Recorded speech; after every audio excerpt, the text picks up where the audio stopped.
Welcome to the New to Wrestling podcast, where I, your host, Xavier Cruz, a lifelong wrestling fan, will take a lifelong friend through the action, the joys, and the drama of the world of professional wrestling.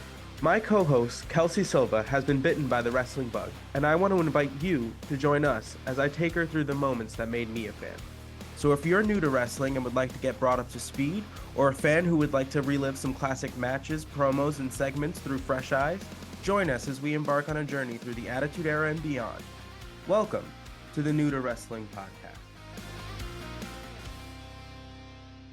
Hello, and welcome to another edition of the New to Wrestling podcast. This week, we watched the WWE In Your House Final Four pay-per-view, and the match card is as follows. In our opener, we had Mark Miro with Sable taking on Leif Cassidy. In our second match, we had a six-man tag featuring Flash Funk, Bart Gunn, and Goldust taking on the Nation of Domination.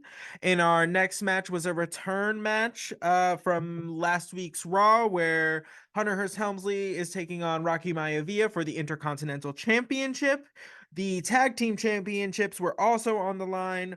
Owen Hart and the British Bulldog put the titles on the line against Philip LaFawn and Doug Furnas. And in our main event, we had the Final Four, Fatal Four-Way, over-the-top elimination extravaganza. The only way it could have been described, though, seriously. Honestly, featuring God. Bret the Hitman Hart, Vader, The Undertaker, and Stone Cold Steve Austin. Girl.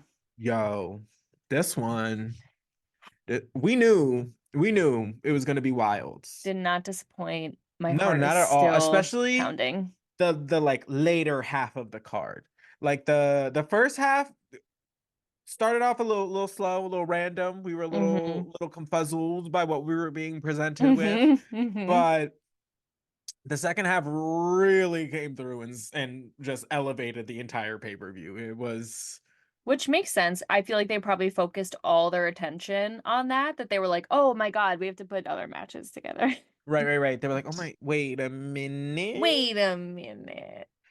So in our little opening segment, we get a little recap of Shawn Michaels relinquishing the title, how we got to the Fatal Four-Way from the Royal Rumble, and how it went from a number one contendership match to a just world title match. That was, in your little movie man magic voiceover. Yeah, well, just a classic WWF Your montage. Classic, yeah. And then the pay-per-view opens with Wildman and Sable making their entrance.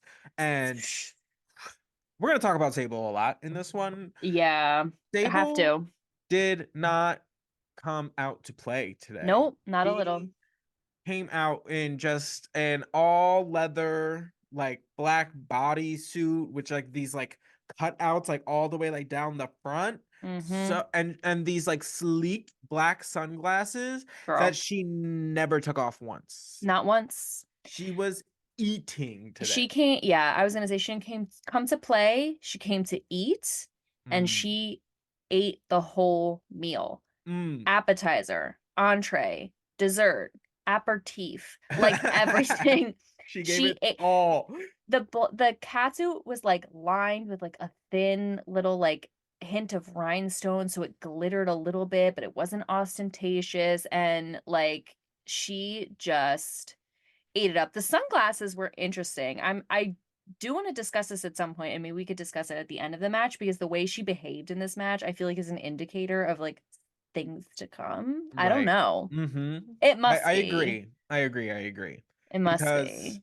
She was pulling up to this point. Sable's very much been just kind of like a bystander, kind of like just cheering on her man, just like really supportive. But in this one, I don't know if the glasses like gave her a little like oomph, a little gave her some powers. Like, yeah, she was in there to help her man today. She said, I'm gonna get involved. I'm gonna make shit happen. And I was like, I something about the suit, the sunglasses. She was on another level today. Completely. Like, I don't know. Like, we talked about this a little bit on the After Dark episode, and if you haven't watched it, go ahead. Go ahead and Hmm. watch our After Dark episode. And we were saying there's like I was like, if there's heels and baby faces in wrestling, I feel like there can be heels and baby faces in the manager, coach, whatever field, which there definitely are, but for like the women. And I'm like, Hmm. so as far as I have perceived Sable, she's kind of like a baby face. She's the good girl. Right. She dresses sexy, but she's like the stand by her man Hmm. cheerleader kind of type, but she doesn't get her hands dirty Right. until recently. And she like, she doesn't have an attitude. She's like very much like, Right. but No, some things are 100%. So smell of change is in the air. I we feel it. literally wrote down in this match, I give Sable a whip. The, Yes, there was a the, lot of discussion about the addition of a whip to Sable's ensemble and how it could benefit her Also, it drastically. kind of like goes, it's like on theme because like she's got like the wild man, you know what I mean? Oh my, She could really like lean into that like dominatrix ex lion tamer kind of situation. okay, fully. Right. Like tell me that wouldn't just like absolutely like one it fits so perfectly. It I would does. eat that up. I would love every second of that. I I wish they thought of these things. Because you know what else I wish they'd thought of is I feel like, and we talked about this last week, how Rocky takes the title out of the blue after Mark Miro held the title, has been working so hard to get the title back or the Intercontinental title and Right. working so hard to get it back against Triple H. And Rocky comes out and snatches it in the biggest upset ever, which is amazing. Love to see it. But there's like no mention of it. Like he did like there's no like he's not like what the heck? Like how did this happen? There's no Right. like I feel like they didn't touch on it at all. They just immediately were like, well, he's tried and he's failed, so like let's forget about it Like and we're let's moving on. Right. yes, I just am always like, aren't you Which doesn't upset? help his case for like Sable being the most interesting thing about him. You know what I mean? Like that She's the even only they thing. had so like quickly been like, all right, on to the next thing. And you're just like, ow, that's gotta be rough. Like, Gotta be.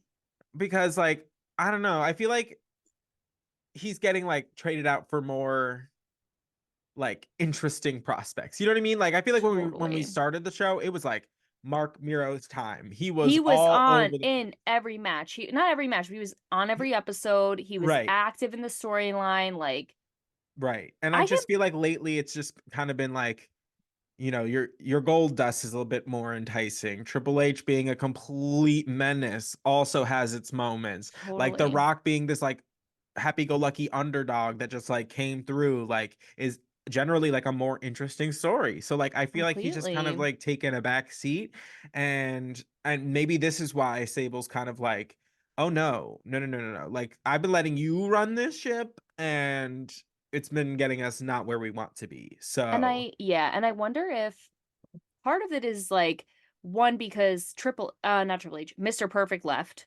So that was like like a huge part of the storyline and then it kind of just like petered out because like right. one of the main like driving forces of that beef was him and he Right. just vamoosed. And then also I think the absence of Sunny is giving Sable more, not that again, we talked about this in the After Dark episode, but that Sable's kind of like taking over. And now Right. that Sunny's really not in episodes, I'm like, so is she gonna get a more like involved Ro- storyline? Like, I'm I so think curious. so. And I'm curious if this is going the way of, which will be our next After Dark episode, the way of Elizabeth and what happened Uh, with her and how she had Elizabeth. so many flippy flops Uh, and things. I possibly. Very it's quite possible. Um, Got me but thinking. let's take this moment to just kind of like we've mentioned After Dark a few times. For those of you that don't know, we have expanded our show a little bit to be twice a week, and we have started a new series called After Dark where we're kind of going to dive into mainly episodes of the dark side of the ring, just kind of spend a little bit more time on like the drama side, the backstage kind of antics, the just sordid lives of the professional wrestlers that we come to know and love, then pull back the curtain a little bit and just gossip about it. So for those Yeah. of you who don't know, that's going to be every Saturday.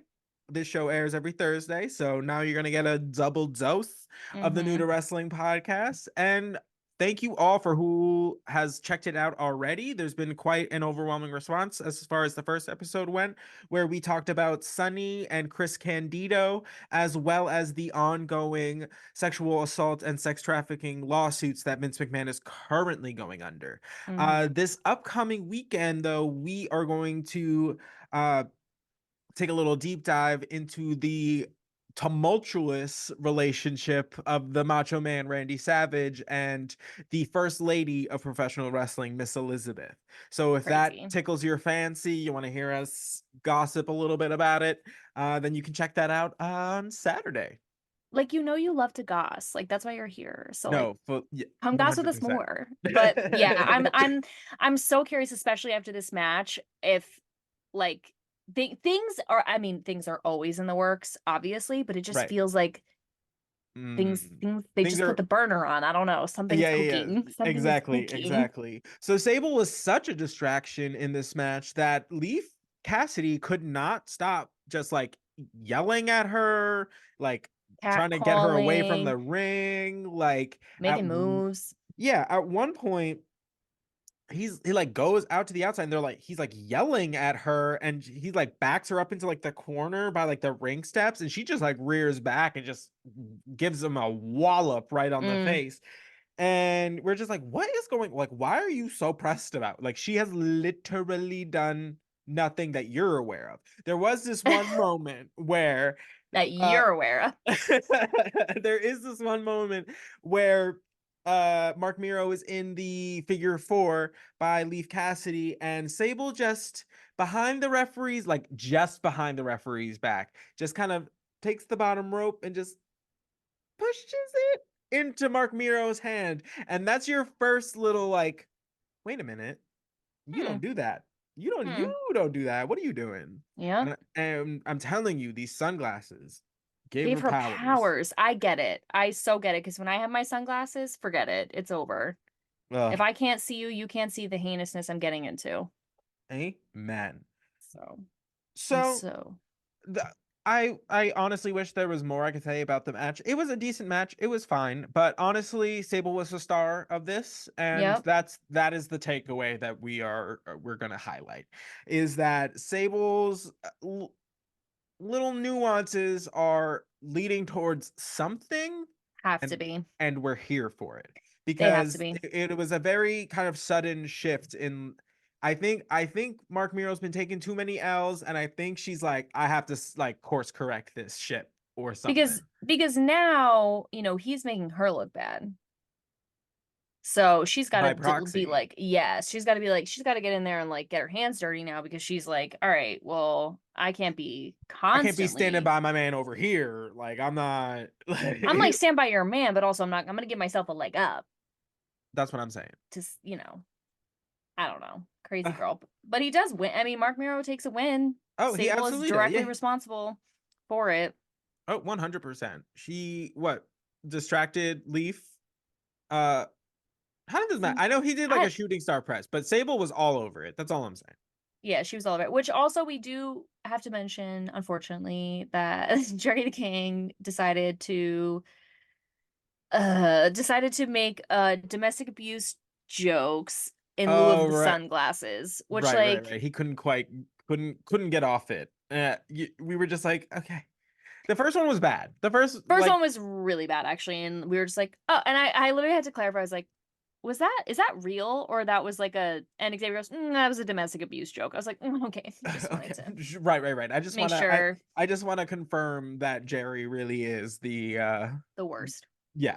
Uh But a yeah, he basically said that like JR was like, "Why do they think she's wearing sunglasses?" And I think Jerry was like, "Oh, if you took off those sunglasses, you'd see two bruises, like her eye, like as if right, two black Mark Mir eyes. was two black eyes, as if Mark Mir was beating her up." So Yeah, we were like, okay, Jerry. unnecessary. Hate to see it, But but it happened. yes, amen. Ugh. So after the match, we get a promo from Psycho Sid, who is the number one contender to whoever wins the Fatal 4-Way match at the end of the evening. So this was one of his, it's just his more succinct promos. Yep. It was basically just like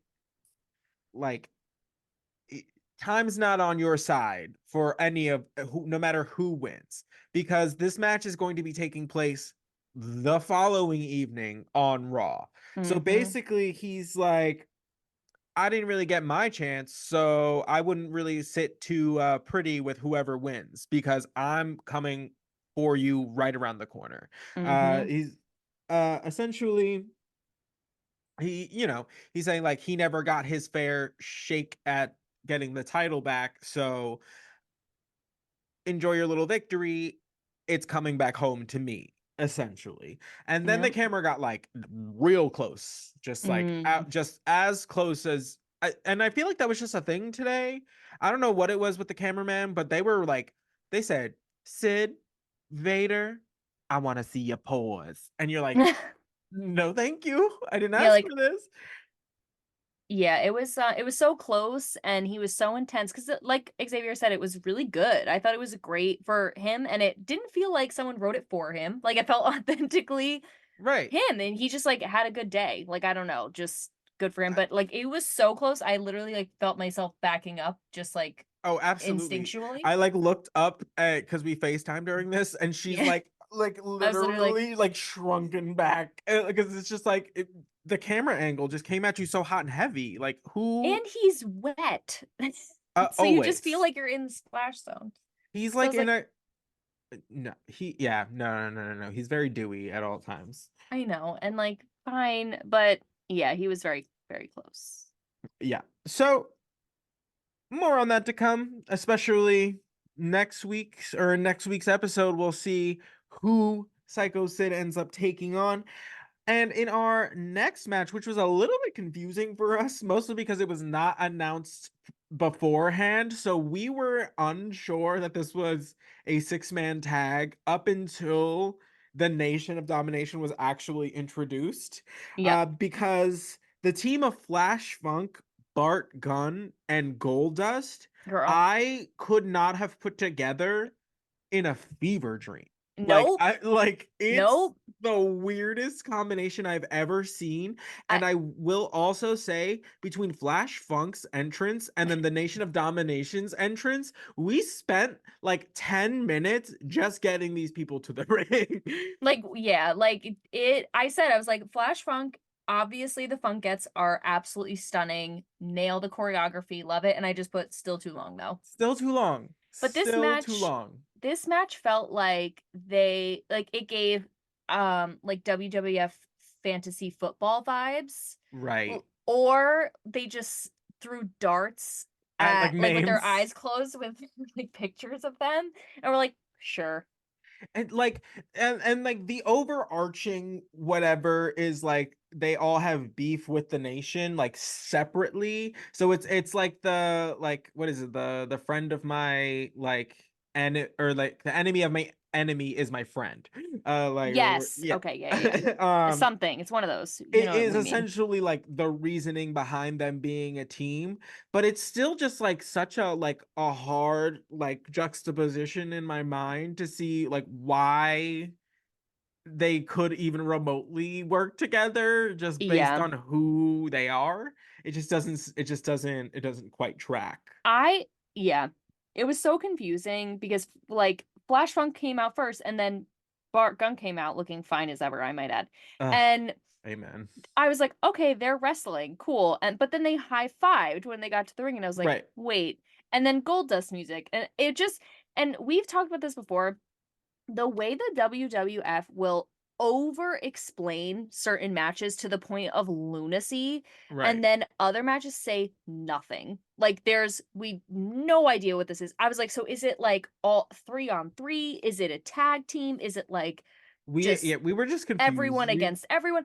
They didn't explain it literally until the nation was coming out. And they're like, okay, 3-on-3 or whatever it was. And I was like, Oh, Yes. that's cool. That's awesome. That's Love to totally see. fine. Wish you'd told me, but Right, great. absolutely. So the nation is represented by Farouk, Crush, and Savio Vega, their newest member. Hmm. The match begins when Farouk is just like, the nation makes their entrance. They still have to work on their like fist bump. The timing's always a little off. It feels very Yeah. middle school dance troupe. Um and Oh my God. so they need to get that together. Yeah, And totally.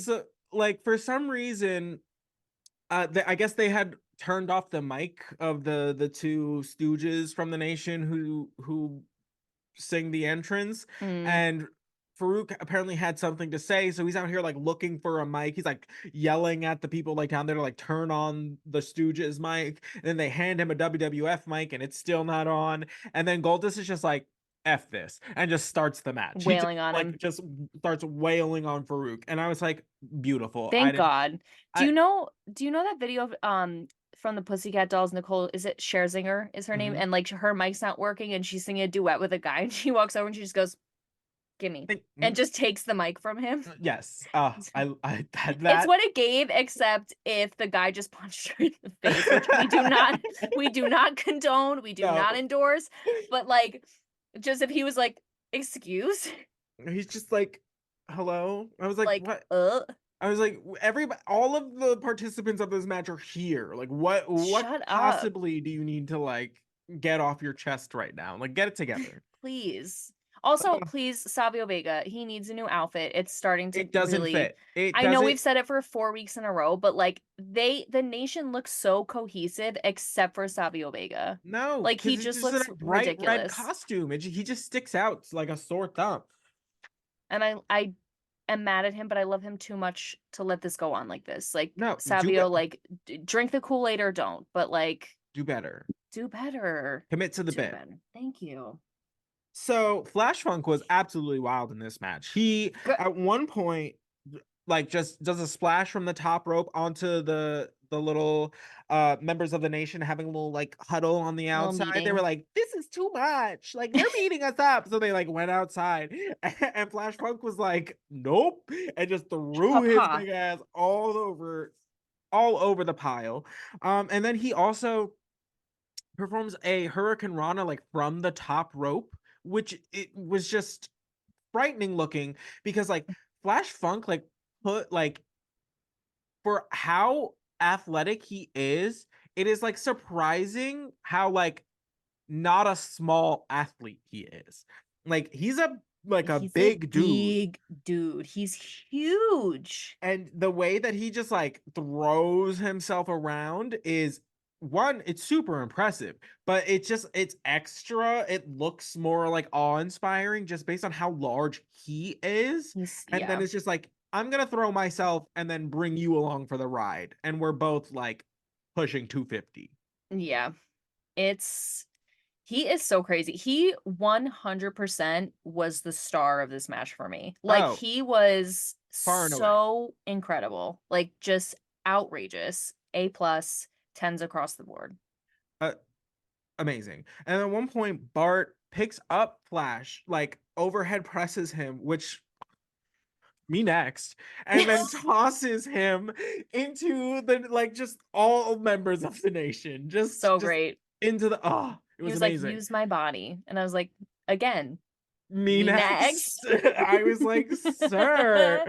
Um Throw me next. uh, I love Bart. Missed him so much. uh, this whatever this like Bart X Wrangler thing we got going on, I'm here for it. Like I know we complained a lot about him updating his outfit in the beginning, but he True. ditched the bandana, and And honestly, I'll take it. I'll take listen, any little changes of victory to these people that grip the outfit like it's their last thing that keeps them alive. Like it's a horcrux. And I get it. Honestly, I get it. It's your identity. It's what it's your security defines you. blanket. Sure. I get it. So that little bandana, even if he just forgot to put it on and that just happened, A plus. I'll take it. I'll take it. JR had quite a little funny today when Oh, Crush is in the ring and he's just like, look at this jailbird. I mean, like wrestler. athlete, yeah. And Jerry chimes in, which is like, oh, like Crush said he was like had never been in prison, but we like went out and he tried to pay for everything with cigarettes, and we were just like, okay, because apparently Crush knows no currency other than bartering Smokes. with cigarettes. Like, amazing. Wow. God bless. It was a good one. Uh, amazing. So the nation was obviously on their BS, cheating behind the referee's back, distracting the referee so they can like Mm, do some nonsense on the outside. Lots of that. Bart performed a top rope bulldog, which almost got him the victory. mm. If Crush hadn't dropped his big ass leg over his neck and then just yeets Farouk's one arm over him, and then that's how they get the victory. You're like, "Ugh, that is so lame." I was like, Really Farouk was lame. like out. Like Bart had his face in the mat. Like he was going down. And then Crush was just like, no, just kidding. So annoying. And it's Uh, again, it gives that like when we talked about like Triple H vibes where it's like this person is going absolute balls to the walls crazy wrestling, doing all these moves, and then you win by cheating. It's mhm. just frustrating. Yes. But the unlikely trio of Flash Funk, Bart Gunn, and Goldust were amazing. Like they Oh, can't say they walked out of there knowing they did some crazy stuff. oh, Like absolutely. amazing. Unlikely, but delightful. Uh, Honestly, and on that note, that's how we'll leave it. That's Unlikely yep, but delightful. yep. So in our That's yeah, next, yeah, that's right. that's it. So in our next segment, we had a backstage promo from Stone Cold Steve Austin. Basically, he was asked how does he feel about not having like a clear-cut victory over any of the participants in the match, which I which was a goading question if Kind we're of a read. Kind of a read. kind of a read. So basically, he goes on to be like, "Oh, like clear cut victory. Like, did you not see me like throw everybody out of the Royal Rumble?" And we all have to take that with the asterisk of you were already eliminated, so You nobody were was really also thrown out of the ring. right, 100%. So So he's like, "Oh, I've done it once. I'll like do it again." And we're like, I understand to like achieve a certain level of success, there has to be like a little bit of delusion, like a little bit. But just straight up rewriting history is he was crazy. Is whoa. absolutely bonkers. Whoa. But we do get this one thing that he says that I want to kind of like hold on to, where he's like, Yes. where he's like, the office is against me. Vince McMahon, Gorilla Monsoon, they don't want me to succeed. And I want to hold on to that because that is essentially the entire theme of Stone Cold's character I love it. is that he feels like he's being held down by like the authority of those like in charge.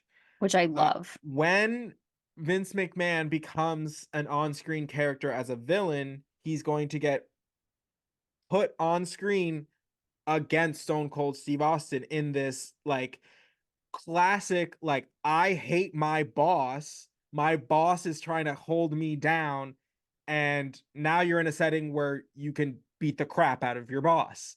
So Wow. it's going to be like and it is bandied about like they say like Stone Cold Vince McMahon is like one of the WWF's like greatest feuds. So I just want to keep in mind that he has planted the seed is like the office doesn't want me to succeed. Like the people in charge don't want me to be the guy with the belt. Don't want me to be the face of the company. So just hold on to that going forward. I mean, this is big T though, because we talked about this where like he's been kind of sowing the seeds of discord with like management. Mm-hmm. And I think this is such an amazing thing to base like a feud off of because it's something every single person can relate to. Like, Right. I can't relate to wanting the WWF Championship belt. I have no idea what that's like, but I can relate to feeling like their systems working against me, and Right. I feel like everyone, especially even now, like that's so relevant now where it just feels like no matter what I do, I can't get ahead, and like Uh-huh. it's the system that we're stuck in. Like it just makes you feel something Right. And it's like, so but it's like intensely. what like but it's like imagine being in that scenario and you can physically do something about it. You know what I Right. mean? And The like physical manifestation of it. that's the draw for everybody because you can never do that in your real life. You can never act like No. that. Like, but you can see someone act it out for you, and Oh, that's very enticing. That's very, very relatable, very good television. yes, especially too because Stone Cold has already such a following and people really love him even though he is like Technically so the bad crazy guy. and technically the bad guy. But it's giving more like Robin Hood vibes where he's Right. like it's stealing from the rich to give to the poor even though he like his methods are He unorthodox. Like there's just something so appealing about it, about the anti-hero. yes, I was gonna say he's like so cool and so relatable that like there's just like you can't help it. Like like logically like I shouldn't be rooting for this person. Yeah, But we've all been that person to some degree. So it's totally. like it's hard to root against that. You know what I mean? When you see Absolutely. yourself in somebody, it's hard to be like, I don't want them to win. Like You you can't. you You can't. You can't. can't. He's the people's wrestler. Ugh, so good. So good. So we're gonna hold on to that. It's gonna be a main theme with Stone Cold, and I'm glad we kind of got that planted in a little bit more of like a firm sense. Like it's kind of been like the vibe, but to like put words to it, you're like, ah, It's starting to root. that's what it is. Yeah. So in our next match, we have a rematch from Thursday Raw Thursday, where Hunter Hearst Helmsley is challenging the newly crowned Intercontinental Champion Rocky Maivia. They start the match off with just giving us a little replay of what happened, and it was Hunter's hubris. That is what cost him the match, and we Mm-hmm. know this because We know this. because of course that's what cost him the match Yep. because by all like logistical like measures like he's more experienced, he has the had the championship advantage, like he should have in theory been able to put away this rookie. He Mm-hmm. like underestimated him to such a degree that he just like got super careless and got pinned with just like a basic wrestling maneuver. Like Yep. that is wrestling like 101, which Yep. is just all like it just adds to how like embarrassing it is for him. Totally. So yeah, so this match was great. Great. It they have great chemistry, which we talked about last week. Once again, this was another one of those like it was back and forth. It was back and forth. There was no clear like this guy's running away with the match. They did a great job of showing Rocky's like resilience as Mm-hmm. far as because Hunter's whole game was to try and like piss the Rock off and like make him make a mistake. Right. Because if you know, like in the beginning, he yeah, he was basically paintbrushing him, just like he had the Rock down and just was like slapping the hell out of the back of his head. Mm-hmm. Basically, it's just like one of those like I can do that to you whenever I like feel like it. What are you gonna do about it? Like kind of moves, and you could tell like it was very much like a tit for tat kind of match. Like Triple H got those paintbrushes in the first second that Rocky could do it, he got his receipt in. Triple Yep. H went and like slapped The Rock in the corner, and The Rock, without missing a beat, slaps him back. Like So it great. was very tit for tat. Loved They it.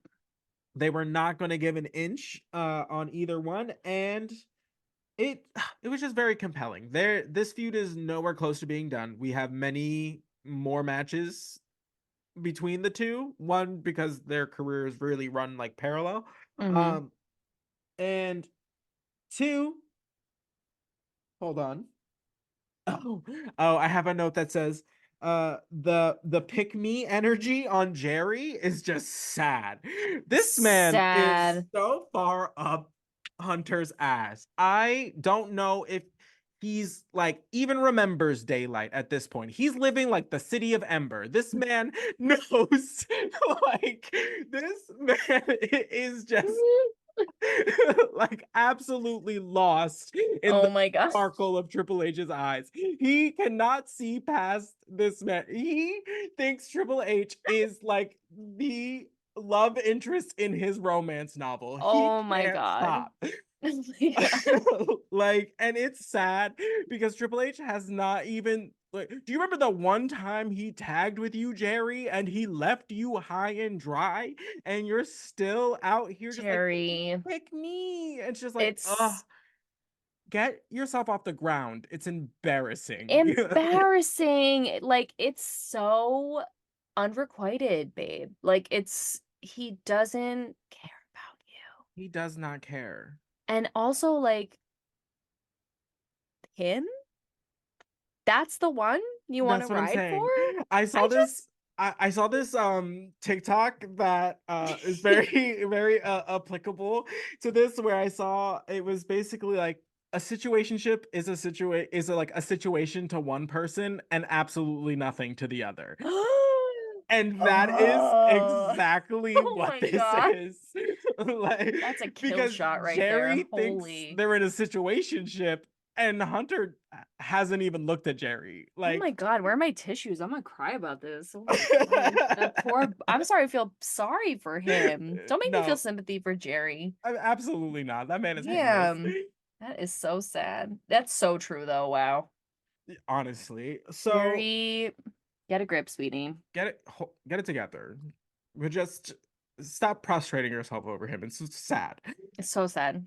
Mm-mm. So somebody who was not taking any of Triple H's shit was Earl Hebner. This Earl, man, so he catches Triple H like with his footsies on the rope while he's got the Rock in like a headlock, and instead of just like getting up and like yelling at him, he gets up and just hip bumps his legs off. He said, "Ooh." He said, he said, "Not beautiful today, sir." liar, not me. Mm. Earl's hips Like, don't lie. I swear to God, Earl has never been in a situationship in his life. I know Earl wears the pants in every relationship he's ever been in. Ugh. And He was not having it. I And love like Earl. Earl and Triple H are gonna have some very hilarious interactions. Like they get into it Mm, throughout Triple H's career. I love that. Like basically, like I swear it's probably like this like running gag between the two of them, like backstage or something. But like they the way that they would just get into like shoving contests, like the two of them, and you're like, what? Who's letting Earl? Whatever. Earl. This match was super athletic. Rocky performed like this crazy flying crossbody that looked absolutely incredible. There So was wild. one little like blip where The Rock was going to perform like a DDT and it looked like Triple H kind of like slipped out of it prematurely and like had to like awkwardly like make himself land to like It was look weird, like the yeah. move was pulled off. But this is like again early days in Rocky's career. This is like in Yeah, all the things grand considered. scheme, yeah. Um, not too shabby. The best part of this match is when Goldust comes down the ring, and we're all like a little confused. We're like, "What's going on?" And then you remember Triple H has been putting his hands all over Marlena. So Mm-hmm. Goldust comes down to the ring, and like you think he's gonna like get involved more so? Nope. He just distracts him with the body. He The said, bod girl. he he was like blowing kisses. He was like Smacking sensually on his rubbing down and stuff. ass. He turned around. He said, "Come get it," and I was like, "Look, like somebody The come get bod. her!" Like he's a mess, Oh and my that God. provided just enough of a distraction for Rocky to pick up the victory, much to the chagrin of Triple H, who was big pissed. Yes. But also, like, you liked it, didn't you? A little bit. Mhm. Sorry, you were so distracted, right? Triple H?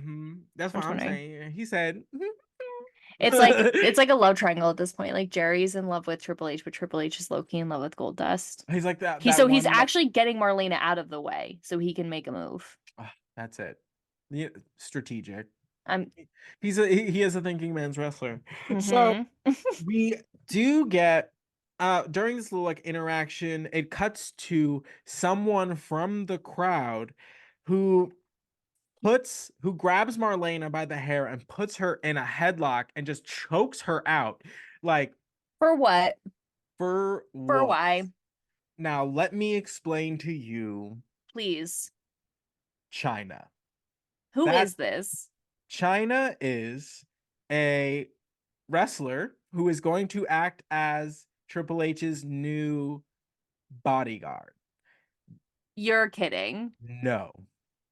This is Stop. Yes. This is Triple H's new like his new muscle is Chyna. Stop. She is a like 6 foot whatever woman ripped out of her gourd. Like she is shredded. She And looked shredded. she is. And she is going to become quite a force as far as the women's division goes. She absolutely tears through that. She's the first woman to ever participate in a men's Royal Rumble. She has actually won the Intercontinental Championship. She is crazy. She's crazy. So we just got another little debut of Chyna, and I I can't. cannot wait for you to see that unfurl because this is so great because there is something so just the visual of this pompous, like arrogant, like weaselly guy being backed up by this wall of lady muscle is just It's I want to curse really bad. It's you know what word I'm thinking of. oh, I It's know it. unsee. Yes, it is. Yes, it is. Very that. It's very that. I'm so obsessed with that. So, Wait, that I was not expecting that. I was like, yes, who is this girl? Like, ugh. China is Hunter's new muscle. I'm obsessed with that. So a little if you want a little bit of I always do. backstage tea. So at one point, uh Triple H was in a relationship with China. Yes, like real life, they were in a relationship for many years. He When he meets his now wife, ends up cheating on China for over a year. And she finds out when she finds a note from Stephanie that was dated like basically a year prior, talking about all like, just like I love you, like blah blah blah. You never Um, leave a paper trail, Stephanie. Never leave a paper Stephanie. trail. So, but like Stephanie was also like the CEO's daughter. What was gonna happen to her? What? Oh, you didn't know this. Oh Sir, yes. the podcast is called New to Wrestling. You think I know that? Okay. Oh my Yes, God. that's some backstage tea we can also like get into. But yeah, so basically Hunter gets involved in a storyline on television with Stephanie, and because they're like together all of the time, they end up in a real relationship. But apparently he had neglected to get out of his prior one. So Mm, they mhm, always say that. so That that's is, a lot there. yeah. China has there's lots of drama around China we can get into. We But absolutely will.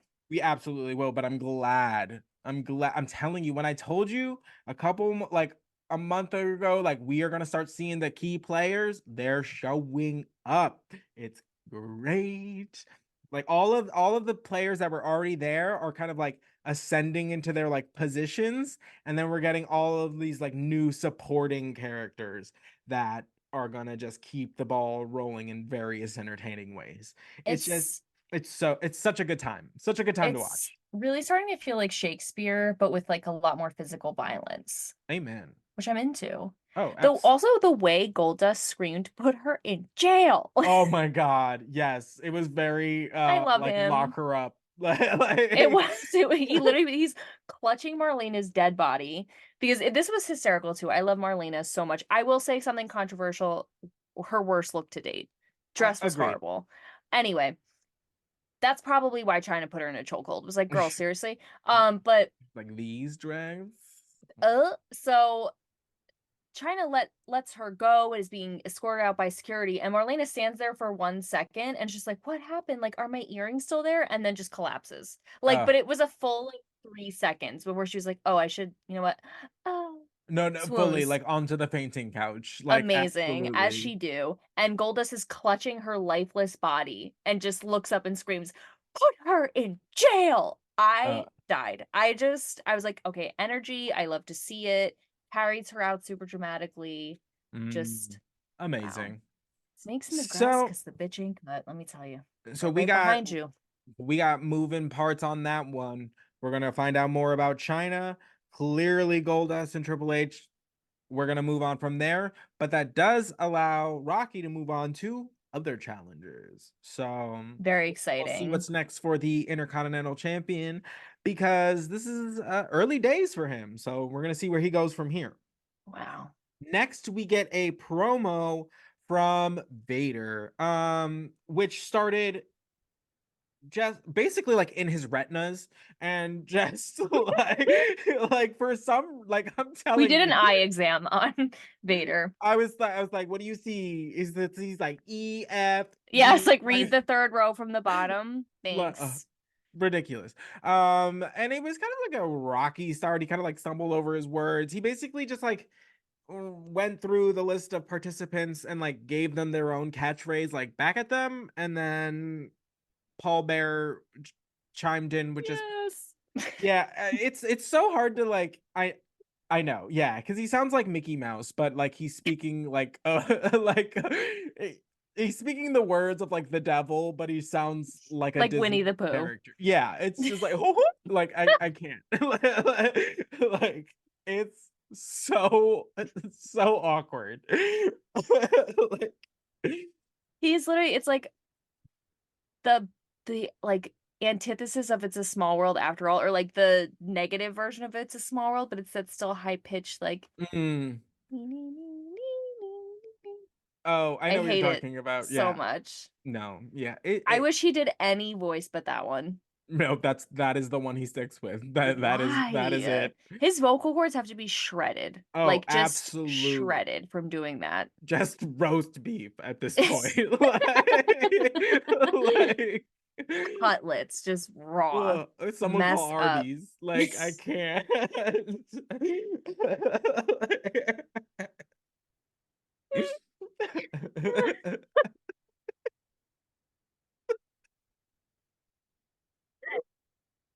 We have the meats. We have the meat. Dude, we're so Oh, dumb. It's actually so, so absurd. so stupid. My All God. right. Wow. So next, the tag team championships were on the line when Owen Hart and the British Bulldog put the titles against Philip LaFawn and Doug Furness. This is the second time we've seen this for the title. Last Mm-hmm. time, Owen Hart feigned an injury to pick up the victory. Mm-hmm. This time, you can see like they really did an like an overacting job of how like chummy the Bulldog and Owen were at the beginning of this Yeah. to be like no problems. All Everyone's fine. And Clarence Mason showed up today as their decide coach. decided to like step in there. Like I don't understand I don't get it. the management thing happening here. I really don't. It's just like how are you gonna take on all of the Nation of Domination and then also be managing this team, except for when they're facing the nation, in which you're in the nation's corner. And but now that they're not facing anybody in the nation, you're back, and I'm just confused. Like, It are you in or out? Like, do you want swear this team or not? Like, you went as far as to like uh, take advantage of a like injured Jim Cornette to get this team, and now you've done what exactly with them? it's It is so bizarre to me. It makes no sense. And it again, it really makes no sense that they don't have anything to say about it. That like no one is saying anything about it. Like Jerry the Right. King during this match mentioned briefly, like might have to get Jim Cornette back in here to like manage Right. them again. But like for something to me that feels like such a big deal, it's like that he like literally fumbled the greatest tag team champion team like ever. I just like Mm-hmm. don't, and I everyone's don't. just like, well, they're having issues. It's like Right. No shit. we don't want to dissect, we don't want to discuss, like nothing. Just so No. weird. I guess not. So this match, within like 3.5 seconds of it starting, me and Kelsey were both like, "Oh, it's amazing," It's because so they're good. just so athletic. Like just the opening like exchange between Owen Hart and was it Furnace? I think it Where was Philip LaFon actually. oh well, LaFon were just like incredible, just like So good. Just so crazy. so seamless, so smooth. Yep. Uh, it was amazing. The Owen and the Bulldog generally, do their heel thing, take advantage of the referee being distracted either by their doing or like Philip and Doug complaining about something and them just taking advantage in the background. Mm-hmm. They were working like really as a team. They looked good. Mm-hmm. So much so that the Bulldog did a little, like happy little flip in like the middle of the match, and Kelsey was concerned for his femurs. Well, he flips so hard and so fast. Like when he does that little like victory flip, it just seems because he's so big and the velocity is so severe that he's gonna like land on his legs and like the velocity will just like shoot his femurs up like through the tops of his knees. Like it's so aggressive. But then he just like bounces up and he's fine. But it takes me a second to recover every single time. I'm Oh, like, is he okay? Okay. It's right. just so fast. I know. Because he's just so like he's just got so much muscle that like it's just probably He's just so a easy. spring. Yeah, he's Right. just a loaded spring. Just boing, boing, boing. Crazy. So as the match progresses, Owen and the Bulldog are getting increasingly frustrated that they cannot put this team away. They can no Mm-hmm. matter what they are doing, it's not working out for them. Owen ends up yelling at the Bulldog after like some exchange, and this is kind of the start of the just kind of the chaos that ensues after. So they're both yelling at each other in the middle of the ring when their opponents decide enough of this and give them like the meeting of the minds, taking Mm-hmm. both of their heads and just smashing them together. So Uh, amazing. we flash forward to another point where Owen accidentally hits the British Bulldog with a spinning heel kick, just adding to more of the chaos and the miscommunications. Mm. The Bulldog gets so upset by that he actually ends up shoving Owen down like into like onto the ground and like looks like he's about to like dip until Owen gets put into a pinning predicament and then he comes back and like saves the match. So it's like he's clearly like big mad at his partner but wants to retain the title Of obviously. course. So you can kind of see like it's just the frustration is just getting written all over him. And Yeah. the teamwork in this match by Philip LaFon and Doug Furness, seamless. Absolutely Seamless. seamless. So They were good. so fast. They would like just absolute like throw on like some crazy suplex, get the other one in. Like throw on another move, get the other one. Like and their double teams were like their timing was impeccable. Like it just all worked on their end. They really shined in this match. And I feel like they weren't afraid to like step up to the Bulldog and Owen Hart this one where like it because I it felt like there was a lot more moments where like so if Owen was in a pinning predicament and with like Philip LaFon and like Bulldog interfered, like Doug Furness was coming out and being like, "Hey man," and like pushing him back. Like it Right. felt more like they were giving what they were getting. Do you know what I mean? Right. Like And which I didn't we haven't seen really from them before, but I think they're also like, "Come on, like we're not doing this." right. They're like And frustrated. yeah, exactly. And I think that's like a small like psychology thing as far as like because they got screwed over already that they Mhm. were like we're not doing this game right now. Like I'm not gonna allow this to happen again. Little Totally. did they know that Owen was gonna come in while the Bulldog has I don't remember. Was it LaFon? Was it Furnace? I think it was Furnace. has Furnace up like he's gonna do like a power slam, and Owen in front of the referee takes his slammy and just smashes it into the back of his opponent, and that gets them disqualified so that Doug Furnace and Philip LaFawn once again win the match but do not get the titles, and the British Bulldog is pissed. His dude. You can literally like from the camera on the ground just hear him go like, why? Like, why did you do that? Like, I Mm, had him right there. Like, fair and I square. do not understand. And you hear Owen go, it doesn't matter. We keep the belts. And the Bulldogs just like, because this has been going on now like 3 weeks, 3 or 4 weeks, and it has always come down to Owen getting them disqualified, Owen getting counted out, And Owen yeah, an injury like there's he gets so frustrated that he takes Owen's slammy and throws it down on the ground, breaking it, which breaks it. he which if we know anything about like your emotional like support object, like probably is not sitting well with Owen. Talking about Horcruxes, Ain't like that's one of Owen honestly. Hart's, and it just got Absolutely smashed. smashed. He's Smashed. so upset that he also like takes hold of like Clarence Mason, just starts Thank yelling at God. him, and I was like, do it, D absolutely do it. deck him. Seriously. Cause So what's he doing? Come in. I got so annoyed by this because like you haven't been here. You're out here with the Nation of Domination. You're fumbling the greatest tag team champions we've had, and then you're gonna come in here and be the voice of reason. Like, oh, he's going, calm down. Like you saw the tag. right, He's trying to give him the tag. Shut up. Shut right, up. And shut Bulldog, up. when he grabs him and put him in the corner, I was like, yes, yell Yeah, at him. Who is this guy? You don't even know him. he's a savage. The savage is who he is. Forget it.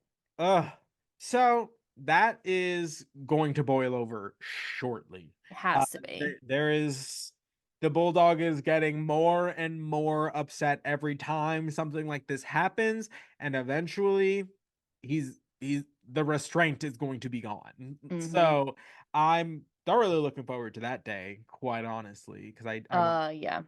I want to see it because I know that match is just going to be absolute fire. A So, long time coming. And also it gives that same energy only to like the 10th degree of like when we wanted the Smoking Guns to break up. But right. it's like really They elevated. really Like invested the it's time in this one, you know? this one was a really slow burn. And the Mhm. fact that like because with the Smoking Gun Sonny was also involved, so there's no outside piece really involved. Like Clarence Mason is there, but he's not really involved.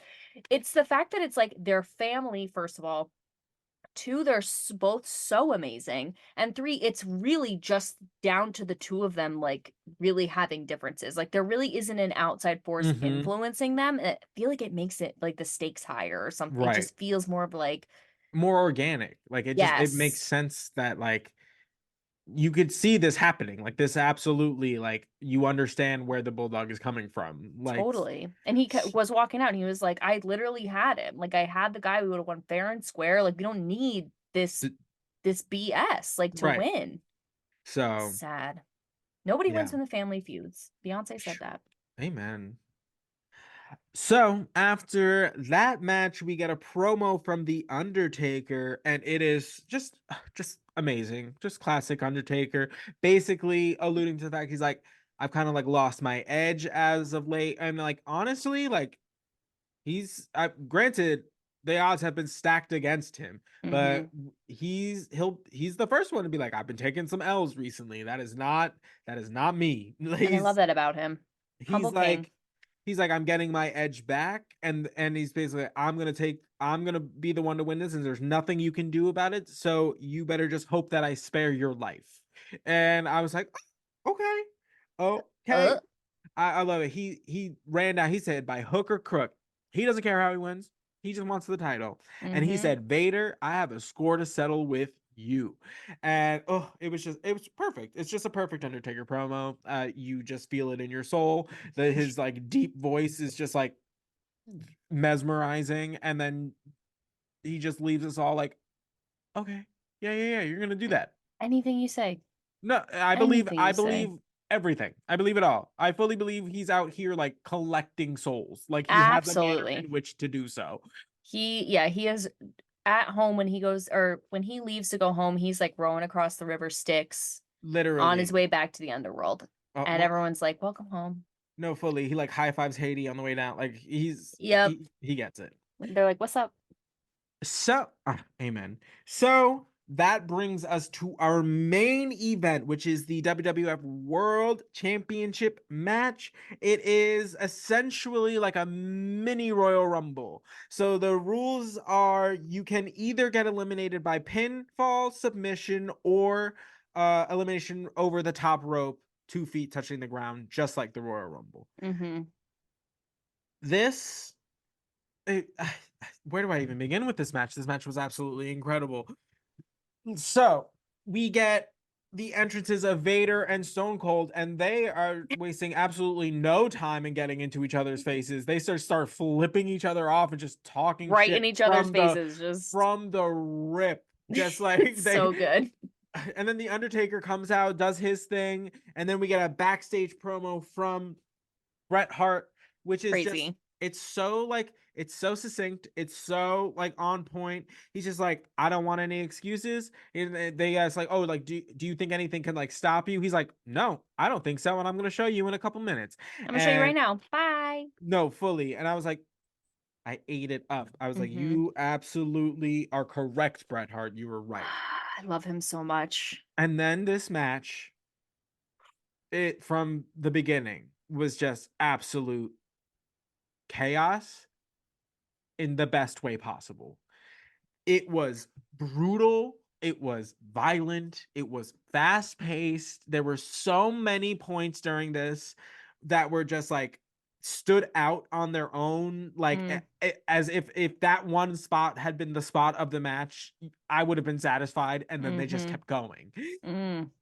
So just Oof. we're just gonna, I guess, call out a couple of like the main highlights of this match because there was so much happening that So much. commentators were having a hard time trying to call it all. I couldn't even watch it all. I was No, like, I wish it I was had so more hard. eyes. Like it's oh so good. Yeah. So Vader at one point grabs a steel chair while he's feuding with the Undertaker on the outside, misses twice. The first time he smacks the what am I Ring thinking? post. The ring post. Thank you. And then the Mm-hmm. second time he goes in again, and the Undertaker puts his boot up and just gets that chair right in Vader's face, which Mm-mm. cuts Vader open for the rest of the match. Because it was early on. Like this happened, I feel like within the first few minutes. Yeah, it was like his eye was just absolutely busted Busted. open, gushing blood, looked Mincemeat. a mess. And then A mess. immediately following that, he throws Vader into the steel steps so hard that the imprint of the steel steps was cut into Vader's shoulder and just starts bleeding. Like it's You how hard to get the like diamond like print. How hard do you have to throw somebody into something that the imprint of the wall or whatever that is gets on them? it Like that's was crazy. shocking. Like, and they were talking about how everyone is like going through it this match, and absolutely everybody did. But dude, Vader took the worst beating in this match, and I'm dying on that hill. He took He a beating from everybody. And again, not that no one else got a beating, but Vader, whoa, it was, he had and his ish rocked. they kept cutting to his face, and it's just like it's brutal. It's just covering the whole side. It's like dripping down. It was on every other competitor. Like Yeah, the mat, it was everywhere. no. So there's one point on the outside when the Undertaker and Stone Cold are kind of like feuding, and it looks like Stone Cold is trying to perform like a pile driver on the Undertaker. The Undertaker ends up just backdropping Stone Cold onto the concrete floor, just flat on his back, just Mm-mm. crunch. Absolutely crazy. You're gonna try and pile drive the Undertaker? You're Get a grip. nuts. And Crazy. but there was one point where after that point Stone Cold ends up by like Vader, and the punches that Vader was throwing, it looks like it's what I imagine like getting hit by like a Christmas ham would I feel was just like. gonna say ham, the ham hocks. Like he's just, it's so heavy-handed.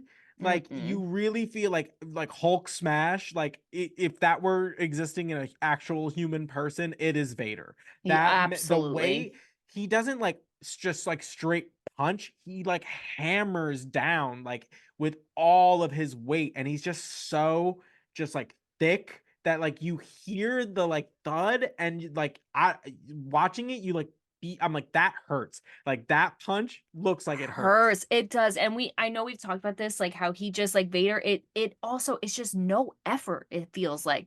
Like No, it's just like as if he's warming up, but it's like but it's it's just just so heavy-handed. He's just oh so heavy-handed that it's just it looks horrible. horrible. There is a poor timekeeper that gets crushed by Vader as he gets tossed into against like the railing, and there was just a poor man. His Man, sole job is to ring the bell. That's what he came in to do. He said, "Ding ding, ding ding." That was it. That's all he wanted to do at work today, and he had this brick wall of a man just absolutely thrown at him at full force by another grown man. what a He sin. said ding, oh, like no dings today. Man The was done. way the way this man was clutching the security railing thing for life, for Life. dear life, like this, eyes tight Life. shut. Like Headphones fell off into the crowd. The crowd is trying to hand him the headphones. This man will not let go of this no. gate as if he is Rose on the door after the Titanic sank. Uh Like, I felt so bad for this because again, it's not like it was like Bret Hart that fell into Vader. Vader. Vader. Vader. And Bret Yeah. Hart's not small either, but No. But there's something about just like that mammoth of a man. Just like absolute like no.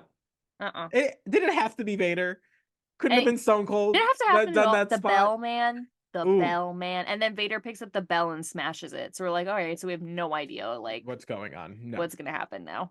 At one point, the Undertaker and Vader are just choking each other with phone cords or like camera cords, just Yep. like an absolute like trying to hang one another with the telephone cords. I was like, this is crazy because Vader looked like his eyes were gonna pop out of his head at one point. I was like, oh, Yeah, get it Undertaker was together. like hook, crook, or camera cable. Does I will don't win. don't care. But it is during while that little exchange that in the ring Austin gets eliminated by Girl, Bret Hart by getting tossed over the top rope, and it was you. You were like, "Ah!" You were losing it. And you were like, oh my I god, freaked out. This whole match, I was like literally like this, like peeling my face off. I was like so blown away, but I was not expecting Stone Cold to get eliminated first. yeah, Stone Cold getting eliminated first by Bret Hart is crazy. right. While Vader's face is gushing, pouring blood, he's been pounded, beat with the steps, the bell got like ran through. And Stone Cold is the first one to get eliminated. Stone Cold, the official on paper winner of the Royal Rumble Mm-hmm. against over Bret Hart, and then Bret Hart eliminating him first. That is crazy. I thought it was gonna come down to the two of them and like really be like a redo. The way it went was better. I'm I happy with agree it. I am shocked by this though. I was because shocked. it just adds all the more reason to like continue this feud. It just adds a Oh, little bit more, like just one more reason for Stone Cold to be like, mother, oh, like totally. And I love that Bret Hart is all business. He throws him out and he just moves on. He doesn't moves even on. care. He He does. doesn't care. He's like, He's like, I am focused. It was so amazing. uh, I absolutely amazing. oh my So God. during the continuation of the match, the Undertaker gets knocked outside, and Paul Bearer hits him with the urn, Snake. just incapacitating him for the time being. So it looks, Bret Hart performs a superplex on Vader, which is bonkers. We were like, absolutely no, no, bonkers. no, no, no, no, no. Like, No, because we were like, no, he's not. No, he's not. no No, he's way. not. And then No I way. saw Vader's foot go onto the top rope, and I was like, oh my god, he's gonna send it. He's absolutely gonna send it. And he just lobs this giant man over and splats him. I literally Vader. just I just go dot dot dot crazy. I was like Literally, superplex on Vader. I Crazy. I just it that is wild. And again, I say Vader, like he took a beating Oh, he gonna this feel this match. one I give him tomorrow. so much credit. Like I really do. He is so crazy. He said, yeah, superplex me off the top, whatever. Got it. And then Sure. and so Austin comes back into the ring to attack Bret Hart because Of course. obviously Duh. he like just can't stop himself. And basically it's like every other competitor is just like smacking Austin like off of the ring apron, like back down onto the ground, while like a cohort of referees and like backstage personnel just like once again try and keep this man down.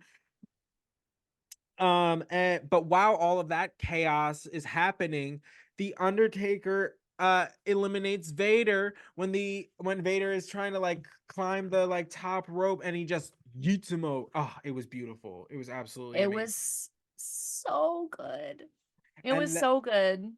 because then This was the best possible outcome for me. I'm not even gonna front. Like mhm, I told Xavier, I was like, as soon as Vader was eliminated, I was like, I don't even care who wins anymore because both of these people I want to see hold the titles so bad. I love mhm, them both so much. I was like, I don't even care. I'm just here to enjoy myself now. Immediately, all stress left my body. Like, was I still ah, excited?